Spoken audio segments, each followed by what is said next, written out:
जैसा पिछले वीडियो में देखा कि कालीबंगन में किस किस चीज़ों का साक्ष्य मिलता है।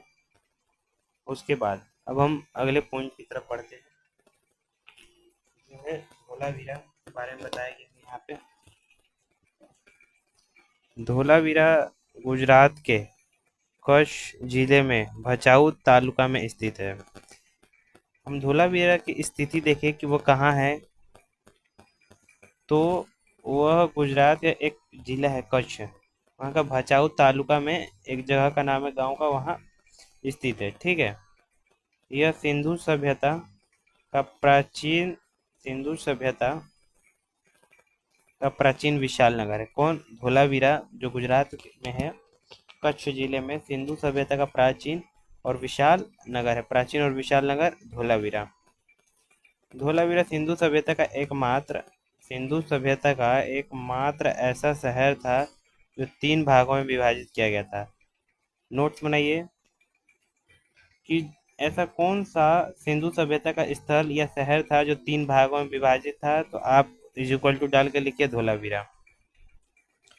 वह दुर्ग मध्यनगर निचले शहर में विभाजित था तथा प्रत्येक भाग विशाल पत्थर दीवार से घिरा था। ठीक है। ये अति विशिष्ट जल प्रबंधन व्यवस्था के कारण सिंधु सभ्यता का अनुष्ठान नगर था। ठीक है।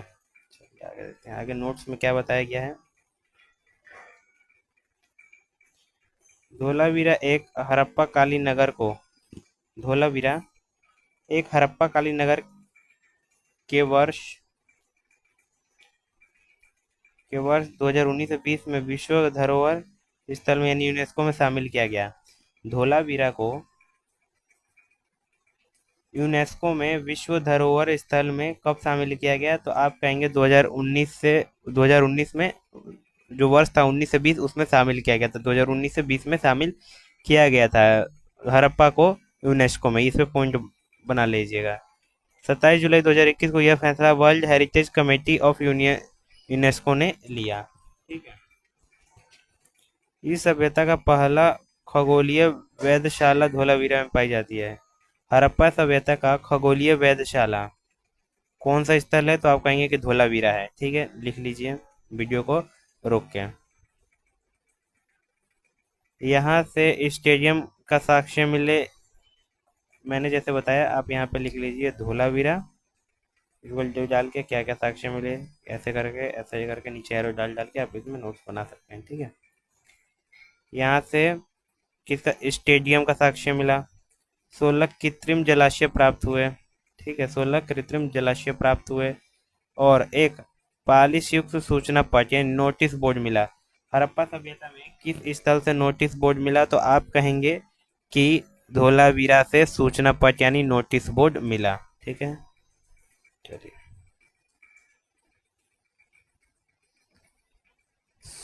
सुरकोटदा, ठीक है, भी गुजरात में स्थित स्थल है। यह भी एक हड़प्पा का स्थल है जो गुजरात में कहाँ स्थित है? गुजरात में स्थित है। सुरकोटदा में घोड़े की अस्थियां मिली है। घोड़े की अस्थियां कहाँ मिली है? सुरकोटदा में। जैसे मैं बता रहा हूँ इसी प्रकार नोट्स बनाते चलिए ऐसे कर करके। कहाँ से मिली है? घोड़े की अस्थियां सुरकोटदा में मिली है। किंतु सिंधु घाटी सभ्यता के लोग घोड़े के ज्ञान नहीं था, परंतु सिंधु घाटी सभ्यता के लोगों को घोड़े का ज्ञान नहीं था। ये कैसा बात है? ठीक है। किशोर कोटदा में घोड़े के साक्ष्य अस्थियां तो मिलती है, किंतु सिंधु घाटी सभ्यता के लोगों को घोड़े का ज्ञान नहीं था। रंगपुर स्थल गुजरात के काठियावाड़ जिले में स्थित है। रंगपुर स्थल है जो गुजरात के कहाँ स्थित है? काठियावाड़ जिले में स्थित है। जिन्हें हम चावल के दाने का साक्ष्य मिलते हैं। नोट्स बना के लिखिए, चावल के दाने का साक्ष्य कहाँ मिलता है? तो आप कहेंगे रंगपुर स्थल में मिलता है। कहाँ है? गुजरात में, काठियावाड़ जिले में। सिंधु सभ्यता के लोग लिपि का ज्ञान था। सिंधु सभ्यता के लोगों को लिपि का ज्ञान था। इसकी लिपि भाव चित्रात्मक लिपि थी। इस पर चित्र बनाए होते थे। ये दाईं ओर से बाईं ओर लिखी जाती थी।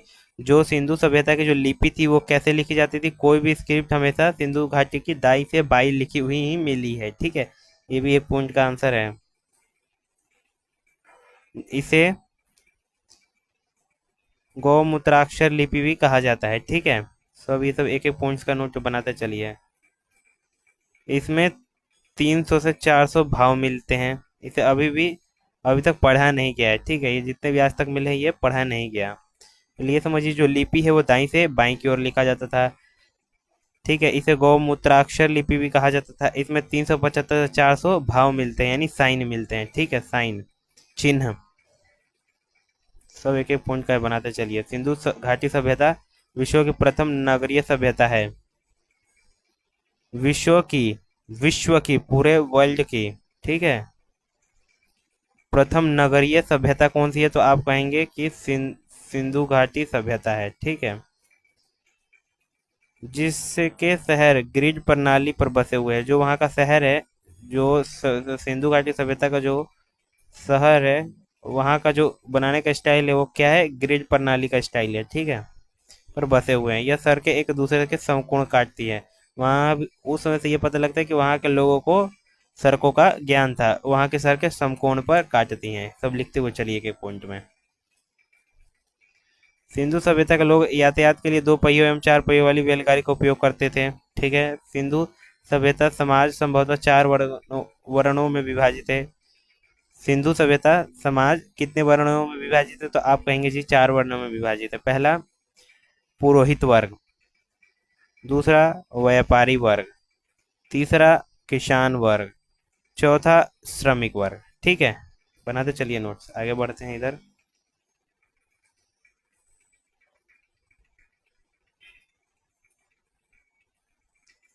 सिंधु घाटी सभ्यता में शांति प्रिय लोग रहते थे, क्योंकि वहाँ अत्यंत कम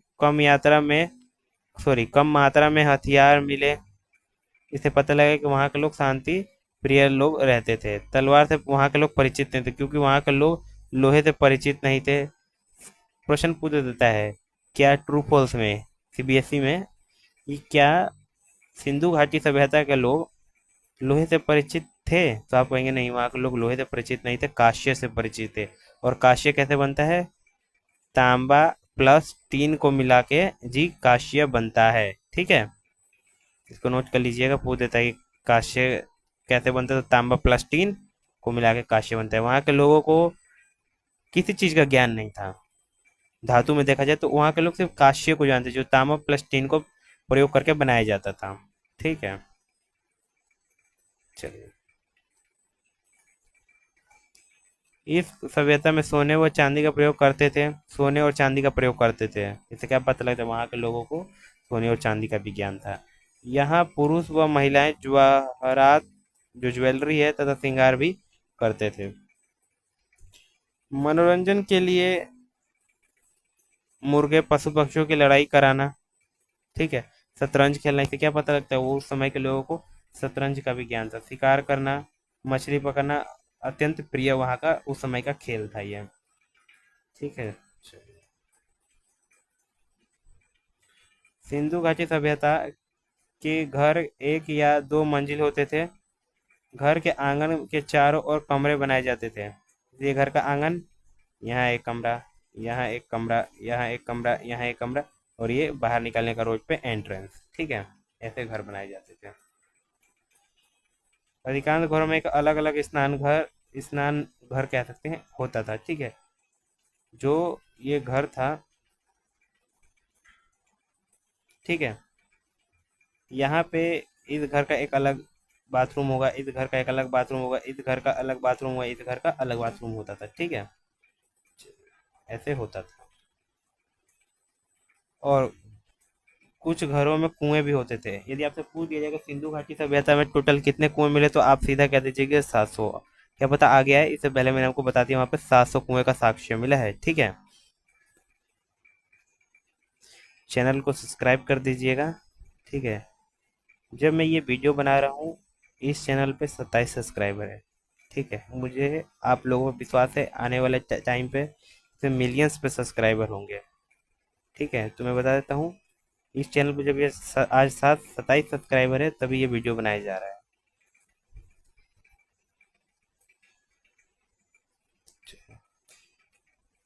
सिंधु सभ्यता के लोग काले रंग के डिजाइन किए हुए लाल मिट्टी का बर्तन बनाते थे। लाल मिट्टी जो होती है, लक लोग काले रंग की डिजाइन बना देते थे लाल मिट्टी के बर्तन पे, उस पर डिजाइन बना देते थे, यानी डिजाइन के बारे में वो लोग जानते थे। सिंधु सभ्यता के लोग वृक्ष की पूजा, जल पूजा, लिंग पूजा, योनि पूजा और मात्र देवी उपासना में विश्वास रखते थे। ठीक है, उन्हें ध्यान और योग का भी ज्ञान था। इससे क्या पता लगता है कि उन लोगों को ध्यान का भी ज्ञान था। सिंधु सभ्यता में सिंधु सभ्यता में मृतात्मक संयुक्त परिवार होते थे, क्योंकि वो बड़ी मात्रा में मृत सॉरी मात्र देवियों की मूर्ति मिलती थी वहां से। ठीक है, वहां पे मात्र देवी की पूजा की जाती थी या उपासना की जाती थी, उनकी उपासना में वो लोग विश्वास रखते थे। ठीक है, इसमें मात्र देवी की मूर्ति भी वहां से मिलती है। चलिए,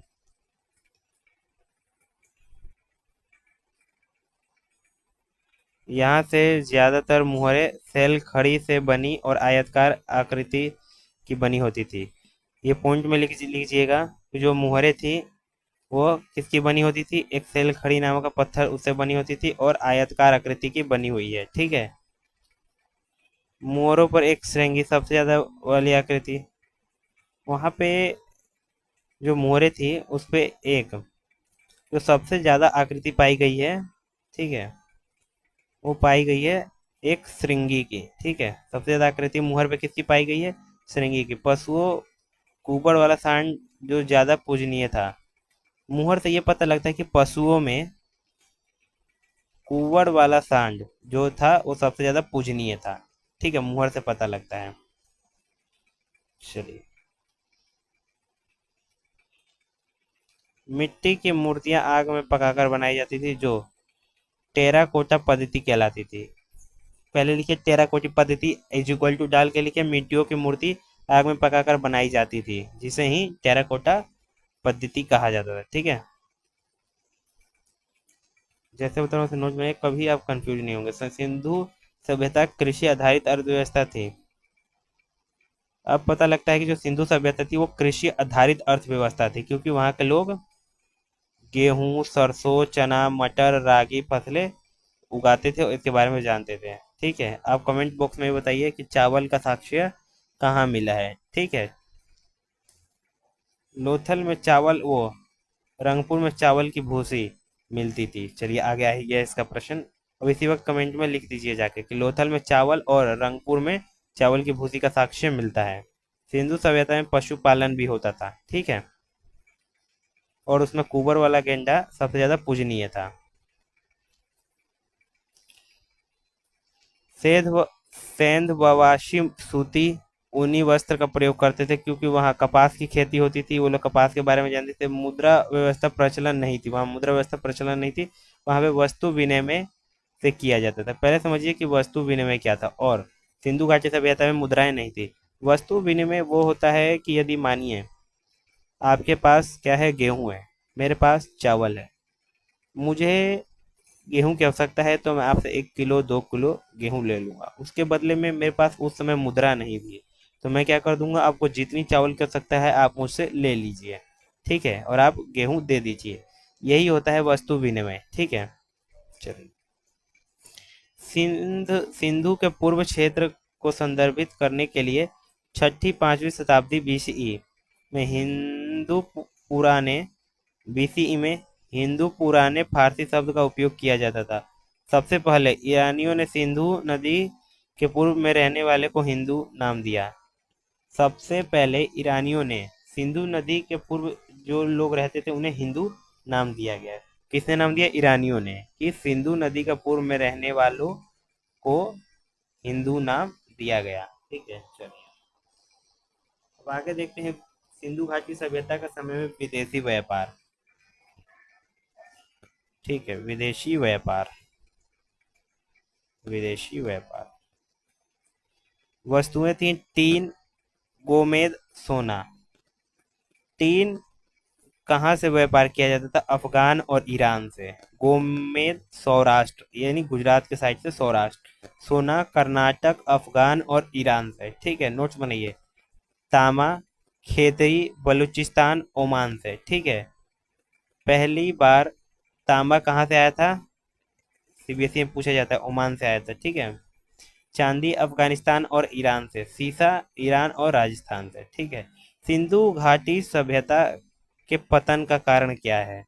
सिंधु घाटी सभ्यता का पतन कैसे हुआ, उसका कारण इतिहासकार क्या कहते हैं और अपना कारण क्या बताते हैं, उसके बारे में आज हम देखेंगे। एकदम सेम टू सेम ऐसे डायग्राम बनाइए कॉपी में और नोट्स बनाते चलिए। पहले गार्डन चाइल्ड वह मार्टिमर वेलर क्या कहते हैं? ठीक है। इसमें कहते हैं आर्यों का आक्रमण। जब आर्यों का आक्रमण हुआ तभी सिंधु घाटी सभ्यता का पतन हुआ। ठीक है, इतिहासकार के अनुसार। अगले इतिहासकार हैं S A Rao, sir John Marshall, वो मेके। वो क्या कारण बताते हैं कि बाढ़ के कारण सिंधु घाटी सभ्यता का पतन हो गया। ठीक है। अगला sir John Marshall. Sir John Marshall कहते हैं कि प्रशासनिक स्थिरता के कारण सिंधु घाटी सभ्यता का पतन हो गया। अगला अमलानंद घोष। अमलानंद घोष क्या कहते हैं कि जलवायु परिवर्तन के कारण सिंधु घाटी सभ्यता का पतन हो गया। ठीक है। U R Kennedy. U R Kennedy बताते हैं कि किस कारणवश सिंधु घाटी सभ्यता का पतन हो गया? प्राकृतिक आपदा के कारण। मधो स्वरूपवतस्य कहते हैं नदियों के रूपरेख बदलने से सिंधु घाटी सभ्यता का पतन हो गया। ठीक है। आगे हम देखते हैं सिंधु घाटी सभ्यता की समानतः प्रारंभिक जानकारी। ठीक है। अब आपको नोट्स बनाने में और आसान हो जाएगा। ठीक है। इसमें डेट वाइज दे रखा है, अब पता लग जाएगा आपको कि 1826 में चार्ल्स मैसन ने सर्वप्रथम प्रकाश डाला। किस पे? सिंधु घाटी सभ्यता पर 1826 में चार्ल्स मैसन ने सर्वप्रथम प्रकाश डाला। ठीक है। 1853 में अलेक्जेंडर कनिंघम हड़प्पा का सर्वे किया। अलेक्जेंडर कनिंघम ने हड़प्पा का सर्वे कब किया? 1853 में। 1856 जॉन ब्रिटेन एवं विलियम ब्रिटेन लाहौर से कराची के मध्य रेलवे लाइन बिछा रहे थे एवं उन्होंने अनजाने में हड़प्पा की ईंटों का प्रयोग किया। ठीक है। 1856 अलेक्जेंडर कनिंघम ने दूसरी बार हड़प्पा का सर्वे किया। अलेक्जेंडर कनिंघम ने पहली बार हड़प्पा का सर्वे कब किया? 1853 में। दूसरी बार 1856 में। ठीक है। और 1861 भारतीय पुरातत्व एएसआई की स्थापना हुई। 1861 में भारतीय पुरातत्व विभाग एएसआई जिसे कहते हैं की स्थापना 1861 में हुई। गवर्नर जनरल लॉर्ड कैनिंग के समय अलेक्जेंडर कनिंघम एएसआई का जनक कहा जाता है। आपसे पूछा जाएगा एएसआई का जनक किसे कहा जाता है, तो आप लिख लीजिएगा एक पॉइंट में अलेक्जेंडर कनिंघम। ठीक है। 1921 में सर जॉन मार्शल ने दयाराम साहनी को हड़प्पा उत्खनन करने हेतु नियुक्त किया। ठीक है। हड़प्पा का उत्खनन कब हुआ? किस? दयाराम साहनी के द्वारा हुआ। किसके? 1921 में हुआ। ठीक है। चलिए 1922 में सर जॉन मार्शल ने राखलदास बनर्जी को मोहनजोदड़ो का उत्खननकर्ता नियुक्त किया। कि मोहनजोदड़ो का उत्खननकर्ता कौन है? राखलदास बनर्जी की। कब? 1922 में। ठीक है। 1924 सर जॉन मार्शल भारतीय पुरातत्व विभाग के तत्कालीन महानिदेशक ने सिंधु घाटी सभ्यता का नामांकन किया। सिंधु घाटी सभ्यता हड़प्पा सभ्यता का नामांकन किसने किया? सर जॉन मार्शल ने किया 1924 में। ठीक है। चलिए आगे बढ़ते हैं इसी के साथ। ठीक, यहाँ पे बताया गया है कि प्रमुख स्थल कौन से थे, वो अब कहाँ उनकी स्थिति का है, वो कहाँ पे है? उत्खननकर्ता और खोजकर्ता उस जगह के उत्खननकर्ता और खोजकर्ता कौन थे और वह किस नदी के तट पर स्थित है? आज इसको विस्तार से देखते हैं। चलिए पहले हम बढ़ते हैं हड़प्पा की तरफ। हड़प्पा पाक के पंजाब प्रांत का साहिवाल जिला में है। ठीक है। दयाराम साहनी 1931 में, मधो स्वरूप वातस्य 1926 में, व्हीलर 1926 में उत्खननकर्ता रहे हैं। ठीक है। वो रावी नदी के तट पर स्थित है। ठीक है। मोहनजोदड़ो सिंधु नदी के तट पर स्थित है। लोथल भोगवा नदी के तट पर स्थित है। धोलावीरा लूनी नदी के तट पर स्थित है। चुंद्रो सिंधु नदी के तट पर स्थित है। सुरकोटड़ा भोगवा नदी के स्थित है, ठीक है, भोगवा नदी के किनारे। रंगपुर मादर नदी के तट पर स्थित है, ठीक है। कालीबंगन धगधर नदी के तट पर स्थित है, ठीक है। अब देख लेते हैं मोहनजोदड़ो कहाँ पे है। मोहनजोदड़ो की स्थिति पाकिस्तान के सिंध प्रांत के लड़काना जिले में, ठीक है। लोथल गुजरात के अहमदाबाद जिले में। धोलावीरा गुजरात के कच्छ जिले में। चोंद्रो पाकिस्तान के सिंध प्रांत के नवाब शहर जिले में। सुरकोटदा कच्छ गुजरात में। रंगपुर काठियावाड़ जिला गुजरात में। कालीबंगन हनुमानगढ़ जिला राजस्थान में है, ठीक है। इसी के साथ हम अब देख लेते हैं मोहनजोदड़ो के उत्खननकर्ता। पहले राखलदास बनर्जी 1922, मेके 1927, व्हीलर 1930। लोथल के उत्खननकर्ता की हम बात करें तो एस आर राव 1953 से 1954। धोलावीरा जेपी जोशी और रविंदर सिंह बिष्ट। चुंदरों के मेके और एन जी मुजुमदार 1931 में। सुरकोटदा जगपति जोशी। रंगपुर रंगनाथ राव, ठीक है। और कालीबंगन अमलानंद घोष और वी लाल वी के थापर, ठीक है। चलिए अब आगे देखते हैं।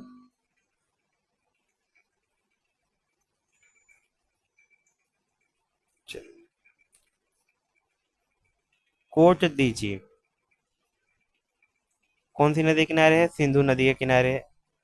आलमगीरपुर हिंडन नदी के किनारे स्थित है, हिंडन नदी के पास में है।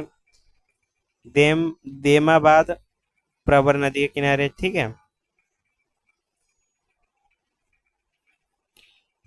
सुतका गेंडोर दशक नदी के किनारे। रोपड़ सतलज नदी के किनारे। बनावली रंगाई नदी के किनारे।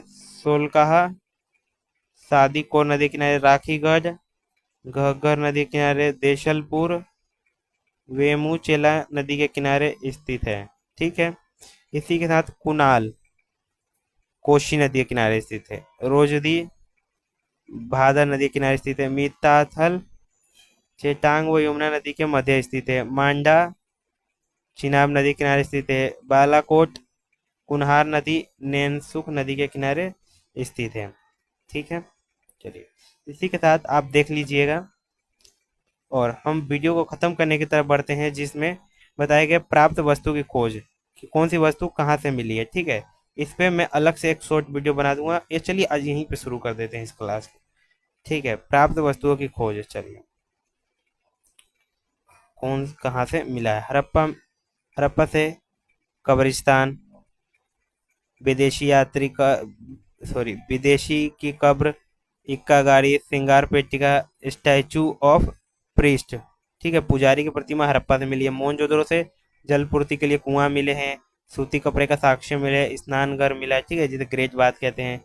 लोथल से हाथी के दांत पैमाने घोड़े की मरण मूर्तियां। फारस के मुहर शतरंज का साक्ष्य पतन या बंदरगाह और अग्नि वेदिकाएं मिली हैं। धोलावीरा से नगर 3 भागों में विभाजित थे, ठीक है, विभाजित थे, पूर्व मध्य और पश्चिम। चुंदरों से अलंकृत हाथी खिलौने लिपस्टिक व वक्राकार ईंटें मिली हैं। और सुरकोटदा से घोड़े की हड्डियां मिली हैं। रंगपुर से धान की चावल की भूसी के ढेर, कच्ची ईंटों का दुर्ग और मृद भांड मिले हैं। और कालीबंगन से बेलंकार मुहरे, हल के निशान, अलंकृत ईंटों का प्रयोग, युगल समाधि, अग्नि वेदिकाएं मिली हैं, ठीक है। कोट दीजी से काश्य की चूड़ियां, धातु के उपकरण मिले हैं, ठीक है। हम देख लेते हैं आलिमगीरपुर में क्या मिले हैं। सिरमिका उत्पादक मृद भांड की मूर्तियां। देमाबाद से धातु के रथ, तांबे की कुल्हाड़ी कहाँ से मिली है? सुतका गेंडकोर से। मनुष्य की अस्थियों की राख का भरा बर्तन मिला है। रोपड़ से कृषि मिली है। गेहूं का साक्ष्य मिला है। चावल का साक्ष्य कहाँ से? रोपड़ से। बनावली से तिल व सरसों का ढेर, अच्छे किस्म के जौ, सड़क व नालियों के अवशेष, सेल खड़ी व पकाई मिट्टी के मुहरे, टेराकोटा मॉडल का हल मिला है। सोतकाहा से परिपक्व बस्ती, विलासी समान आकार का व्यापार। राखीगढ़ से चबूतरे से बनी अग्निवेदिकाएं मिट्टी के मनके। दशलपुर से विशाल दीवारों वाला भवन जिसमें छज्जे वाले कमरे। ठीक है, जिसमें आप घर में बैग वैग रखते हैं सूट के छज्जे पे, वो वाला छज्जे। कुणाल स्थल से चांदी के 2 मुकुट मिले हैं। रोचदी से मुकुट गेहूं का साक्ष्य मिले हैं। और मिथिला से चांदी का आभूषण का बर्तन, लंबी सुराहियां मिली हैं। बनावली जौ एवं मिट्टी के हल की आकृतियों का साक्ष्य मिलता है। इसी के साथ अध्याय 3 सिंधु घाटी सभ्यता खत्म होता है। इस चैनल को जरूर सब्सक्राइब करें। धन्यवाद।